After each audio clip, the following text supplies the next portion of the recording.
Assalamualaikum warahmatullahi wabarakatuh.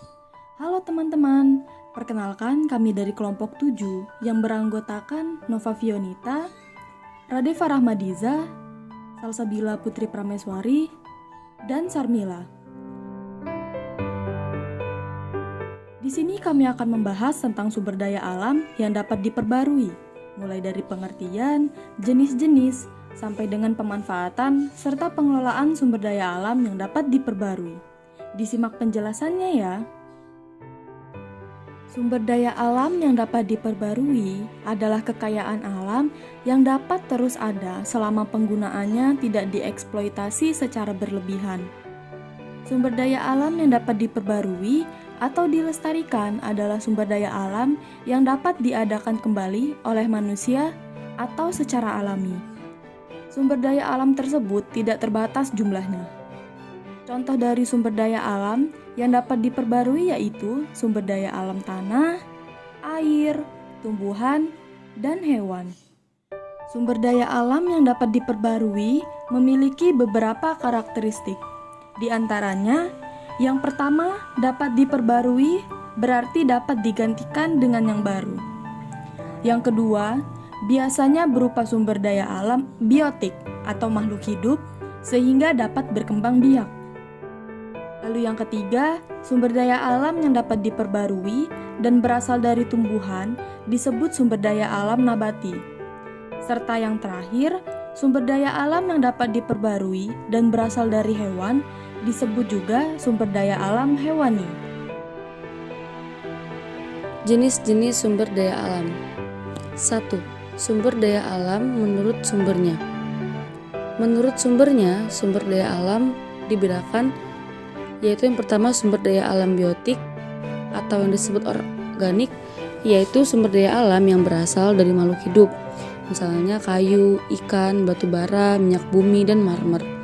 Yang kedua, sumber daya alam abiotik atau yang disebut dengan anorganik, yaitu sumber daya alam yang berasal bukan dari makhluk hidup, misalnya timah, besi, dan kuarsa.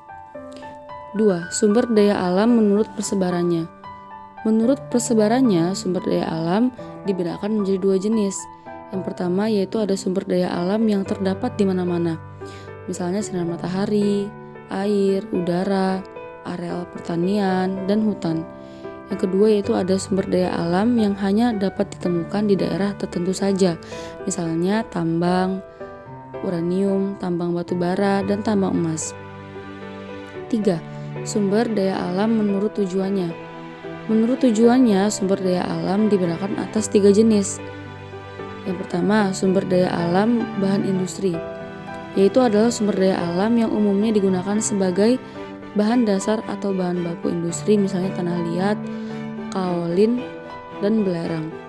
Yang kedua, sumber daya alam bahan pangan, yaitu adalah sumber daya alam yang digunakan sebagai bahan pangan, baik langsung maupun melalui pengolahan terlebih dahulu, misalnya padi, jagung, dan kedelai. Yang ketiga, ada sumber daya alam bahan sandang, yaitu adalah sumber daya alam yang dapat digunakan sebagai bahan baku pembuatan sandang, misalnya sutra dan kapas. 4. Sumber daya alam menurut kemungkinan pemulihannya.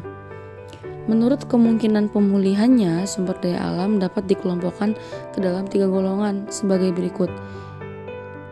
Yaitu yang pertama, sumber daya alam yang selalu tersedia. Sumber daya alam yang selalu tersedia adalah sumber daya alam yang senantiasa ada dan dapat dimanfaatkan oleh manusia secara terus-menerus seperti sinar matahari dan udara. Yang kedua, sumber daya alam yang dapat diperbarui. Sumber daya alam yang dapat diperbarui adalah jenis sumber daya alam yang jika persediaannya telah berkurang atau habis, akan dapat diproduksi kembali.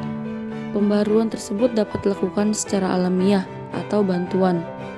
Contohnya sumber daya hutan dan sumber daya hewan. Dan yang terakhir yaitu ada sumber daya alam yang tidak dapat diperbarui. Sumber daya alam yang tidak dapat diperbarui adalah jenis sumber daya alam yang jika habis tidak dapat diperbarui lagi. Kalaupun dapat diperbarui akan memakan waktu yang cukup lama. Contohnya barang-barang tambang seperti emas, perak, intan, dan batu bara.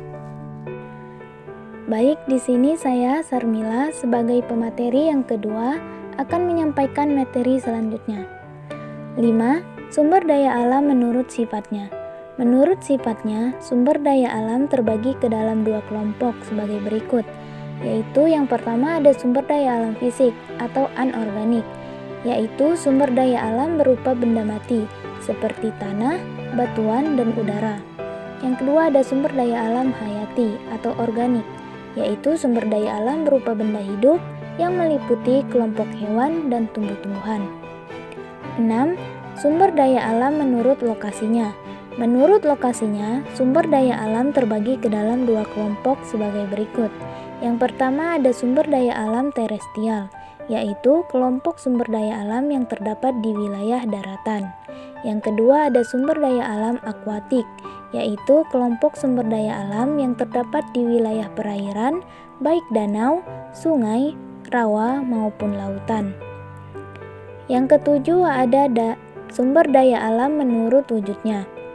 Menurut wujudnya, sumber daya alam terbagi menjadi 2 jenis sebagai berikut. Yang pertama ada sumber daya alam konkret yang dapat dilihat dan diraba dengan panca indera. Yang kedua ada sumber daya alam abstrak, yaitu yang tidak dapat dilihat dan diraba dengan panca indera, seperti udara, panas bumi, dan sinar matahari. Yang terakhir, ada sumber daya alam menurut nilai kegunaannya. Menurut nilai gunanya, sumber daya alam dibagi menjadi 2 bagian sebagai berikut. Yang pertama, sumber daya alam ekonomis, yaitu sumber daya alam yang dapat diperoleh dengan mengeluarkan biaya, seperti logam mulia, gamping, kaolin, pasir, dan batu bara. Yang kedua ada sumber daya alam non-ekonomis, yaitu sumber daya alam yang dapat diperoleh tanpa perlu mengeluarkan biaya, seperti sinar matahari dan udara. Pemanfaatan dan pengelolaan sumber daya alam yang dapat diperbarui. Pemanfaatan sumber daya alam harus memperhatikan kelestarian dan keseimbangan lingkungan hidup serta menjamin kehidupan di masa datang. Adapun pemanfaatan sumber daya alam di Indonesia sebagai berikut. Yang pertama, pemanfaatan dan pengelolaan hutan. Adapun manfaat hutan antara lain, hutan lindung berguna untuk melindungi tanah agar tidak tererosi dan menyerap air. Hutan suaka alam berguna untuk melindungi tumbuhan dan hewan langka, misalnya cagar alam, Rafflesia arnoldi di Bengkulu untuk melindungi bunga raksasa Rafflesia arnoldi. Taman Nasional Baluran di Banyuwangi untuk melindungi banteng Jawa. Hutan wisata berguna untuk objek wisata, misalnya Taman Safari Indonesia di Jawa Barat dan Taman Hutan Raya Muhammad Hatta di Padang, Sumatera Barat. Dan yang terakhir, hutan produksi berguna untuk pengadaan bahan-bahan industri atau produksi, misalnya industri penggerjajian kayu, industri pengolahan kayu untuk kertas, industri pengolahan kayu menjadi triplex, dan industri pengelolaan getah pohon pinus. 2. Pemanfaatan dan pengelolaan air. Air merupakan sumber daya alam yang memegang peranan penting bagi makhluk hidup. Tanpa air, tumbuh-tumbuhan, hewan dan manusia tidak dapat hidup. Oleh karena itu, manusia wajib melestarikan dan memanfaatkan dengan prinsip ekoefisiensi. Usaha-usaha tersebut dapat dilakukan dengan cara sebagai berikut. Yang pertama, mempertahankan keberadaan hutan agar mata air tidak kering, terutama hutan di daerah hulu sungai. Yang kedua, menjaga air sungai agar tidak tercemar. Yang ketiga, mengusahakan air sumur agar tetap bersih.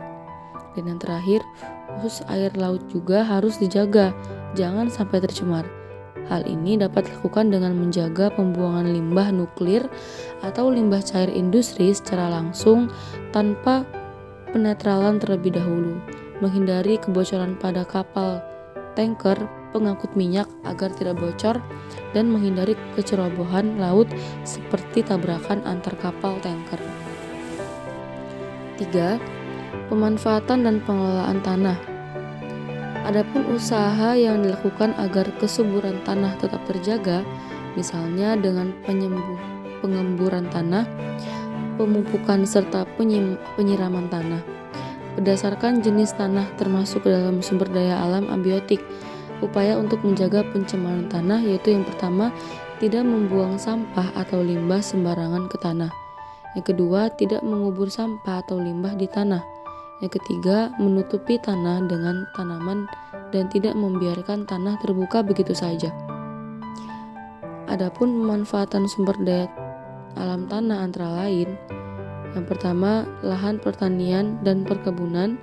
Kedua, tempat mendirikan bangunan. Yang terakhir, lokasi penambangan dan industri. 4. Pemanfaatan dan pengelolaan angin. Energi angin dapat membantu pesawat terbang untuk mempertahankan posisinya di udara. Di beberapa negara seperti di Belanda, penggunaan kincir angin masih dimanfaatkan, di mana kincir angin akan memanfaatkan energi angin untuk mendistribusikan air menuju saluran-saluran irigasi. Di samping itu pun manfaat suhu dan angin dalam kehidupan manusia ialah sebagai pembawa uap sehingga dapat mendistribusikan hujan ke setiap wilayah sebagai media pengering dan membantu proses penyerbukan tanaman. 5. Pemanfaatan dan pengelolaan matahari. Memproduksi listrik dengan memanfaatkan energi matahari dan fotovoltaik sel disebut teknologi solar. Sel surya menjadi lebih efisien, diangkut, dan bahkan fleksibel yang memungkinkan untuk kemudahan instalasi. Didukung oleh salah satu solar cell atau rumah grid yang menerima kekuatan dari photovoltaic display atau PV, aplikasi energi PV dapat menghasilkan energi di semua ukuran. Sekian penjelasan tentang sumber daya alam yang dapat diperbarui dari kelompok kami. Kami harap teman-teman dapat memahami materi yang sudah kami jelaskan. Kami juga mengucapkan terima kasih untuk teman-teman yang sudah menyimak video ini. Semoga bermanfaat. Mohon maaf jika masih terdapat salah kata. Kami akhiri. Wassalamualaikum warahmatullahi wabarakatuh.